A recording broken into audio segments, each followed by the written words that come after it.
గోదావరి నది ఒడ్డున ఉన్న చెట్టు నీడలో తాబేలు విశ్రాంతి తీసుకోవడానికి వచ్చింది. ఆ చెట్టు కొమ్మన గూడులో ఉన్న పక్షిని చూసి ఇలా అంది. మీ ఇల్లు ఎంత చెత్తగా ఉంది. విరిగిన కొమ్మలతో కట్టుకున్నారు.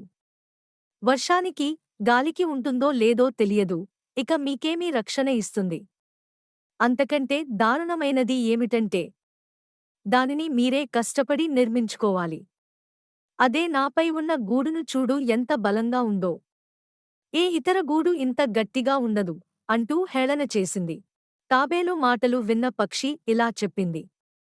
నేను కట్టుకున్న గూడులో నాతో పాటు నా కుటుంబం మొత్తం ఉండడానికి చోటు ఉంది. కాని నీ గూడు నీకు తప్ప ఇంక ఎవరికీ రక్షణ ఇవ్వలేదు. నువ్వు తిరగబడితే నీ ప్రాణాన్ని రక్షించలేదు. నీ గూడుతో పోల్చుకుంటే నా గూడు ఎంతో విలువైనది అని బదులిచ్చింది. నీతి: అందరికంటే మనమే గొప్ప అనుకోకూడదు. ఎవరికి ఉండేది వారికి ఉంటుంది.